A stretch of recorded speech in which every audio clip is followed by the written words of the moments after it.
Hey everyone, and welcome back to another week of the Oregonians Pac-12 Baseball Roundup. I'm Tyson Alger. I'm joined by Connor Letourneau. We are about past the midway point of the Pac-12 baseball season.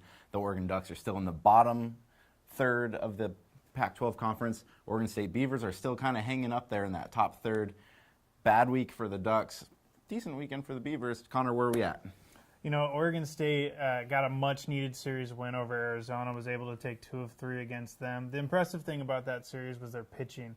Arizona entered that series second in the nation in batting average, leading the Pac-12 in runs, and really couldn't get much going against the Beavers. I believe they only had 7 hits the whole weekend, and really dominant performances by Andrew Moore and even Drew Rasmussen, and Travis Eckert came in Sunday and bounced back from a couple rough starts. So it'll be important for them to build off that heading into this weekend where they're playing a very good USC team. Yeah, no, USC definitely showed their weight against the Ducks. I was expecting the Ducks to lose this series. I think it was really important that they didn't get swept, which they didn't. They were able to pick up that game on Saturday. They gave up a lot of runs on Friday and Sunday.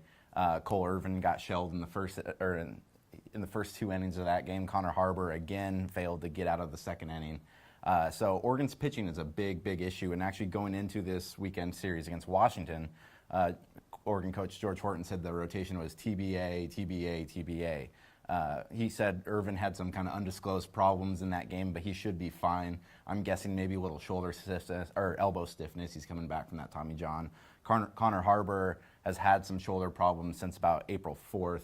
And really, like, the only good outing this weekend was from David Peterson, who just so happened to take a line drive off the knee late in the game. So, like, their whole rotation is kind of in shambles right now, which is kind of the opposite of what a normally George Horton-led Ducks team is.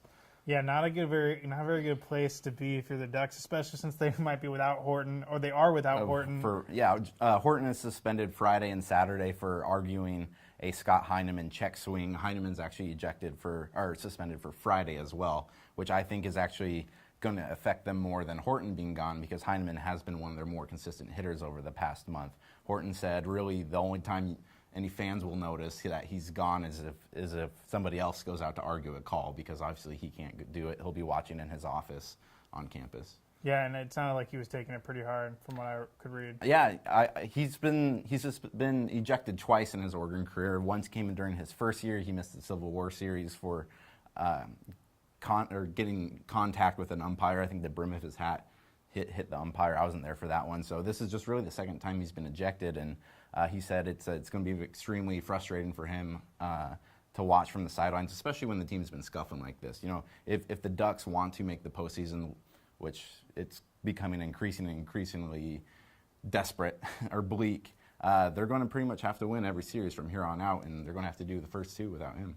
Oregon State's looking like they're in a position where they've gotten through kind of the toughest part of their Pac-12 schedule, especially once they get through this tough weekend against USC. They'll be kind of sitting pretty a little bit, facing some easier teams like the Utahs and the Washington States and Oregon, which they did lose to. But I think that Oregon State's chances are pretty good at making the tournament at this point as a 3 or 4 seed in a regional.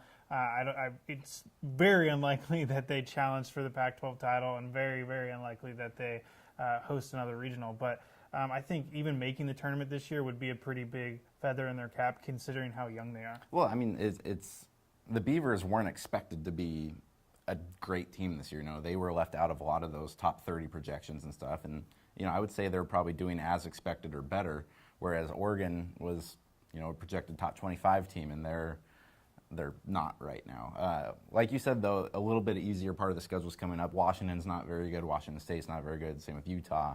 The Ducks are going to have a just monstrous home finale against UCLA that could have a lot of meaning if they can win these series. But they've shown that that's not necessarily an automatic thing this year. Right. It's been an interesting year for sure in the college baseball landscape, especially down in Eugene. Oregon State, as you mentioned, was picked to finish 5th in the conference, and they're 5th right now. Yeah. So a lot of Oregon State fans have been upset by the recent skid before that Arizona series.